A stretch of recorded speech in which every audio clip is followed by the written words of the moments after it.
Hi welcome back to my channel. இது அடுத்த வீட்டு அடுப்பங்கரை. இன்றைக்கி ஒரு சூப்பரான ஒரு ரெசிபி மாங்காய் ஊறுகாய் என்னோடய ஸ்டைலில் எப்படி செய்யலாங்கிறத பார்க்கலாம்.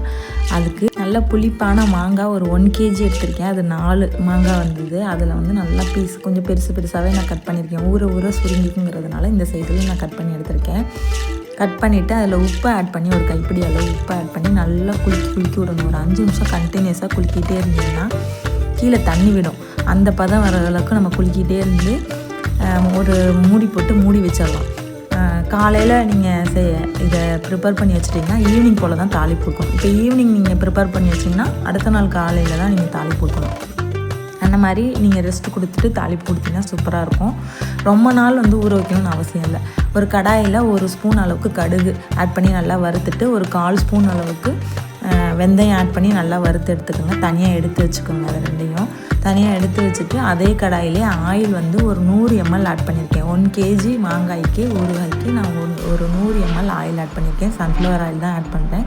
நல்லெண்ணெயில் செஞ்சால் சூப்பராக இருக்கும். நான் சன்ஃப்ளவர் ஆயிலில் தான் செய்கிறேன். ஏன்னா 1 kg கொஞ்ச நாள் தான் ஒரு 6 மாதம் அளவில் கூட வராது எனக்கு.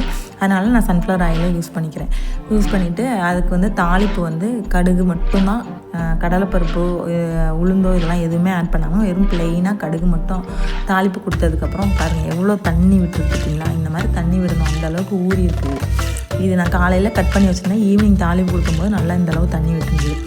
தாளிப்பு கடுகு நல்லா பொரிஞ்சதுக்கப்புறம் நம்ம கட் பண்ணி வச்சுருக்க மாங்காயை வந்து ஊற வச்சு வச்சுருக்கோம்ல அதையும் இந்த எண்ணெய் ஆட் பண்ணி ஒரு 80% அளவுக்கு குக் பண்ணிக்கணும். நம்ம வறுத்து வச்சுருக்க கடுகையும் வெந்தயத்தையும் நல்லா பொடி பண்ணி எடுத்துக்கணும். உரலில் இடித்து இது 80% குக் ஆனதுக்கப்புறம் தான் நான் காரத்துக்கு ஒரு குழிக்கரண்டி, இந்த சைஸில் குழிக்கரண்டியில் 2 குழிக்கரண்டி அளவு நான் மிளகாத்தூள் ஆட் பண்ணுறேன். தனி மிளகாத்தூள் நல்லா லோ ஃப்ளேம்லேயே மிளகாத்தூள் ஆட் பண்ணதுக்கப்புறம் குக் பண்ணணும். அதோடைய பச்சை வாசனை மட்டும் போனால் போதும், கரிஞ்சிடக்கூடாது மிளகாத்தூள் ஆட் பண்ணதுக்கப்புறம்.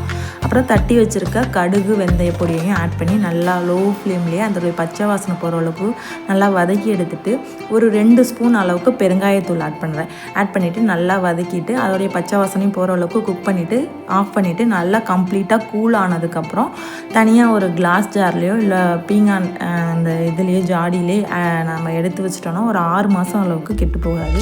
நான் இந்த மாதிரி தான் எங்கள் வீட்டில் நான் எப்போவுமே ஊறுகாய் போடுவேன். கண்டிப்பாக கெட்டே போகாது. ஊறுகாய்க்கு காரமும் உப்பும் கரெக்டாக இருந்து புளிப்பும் கரெக்டாக இருந்ததுன்னா எப்போவுமே வந்து ஊறுகாய் கெட்டே போகாது. உப்போ காரமோ கம்மியாக இருந்ததுன்னா மட்டும்தான் ஊறுகாய் கெட்டு போகும். அதே மாதிரி எண்ணெயும் அளவுக்கு அதிகமாக இருந்ததுனாலும் சிக்குவாடை வரும். ஊறுகாயை பொறுத்தளவுக்கு உப்பு காரம் புளிப்பு எல்லாமே கரெக்டாக இருந்ததுன்னா கண்டிப்பாக கெட்டு போகாது. இதே மாதிரியே ட்ரை பண்ணி பார்த்துட்டு எப்படி இருக்குன்னு கமெண்ட் பண்ணுங்கள். தேங்க்யூ ஃபார் வாட்சிங்.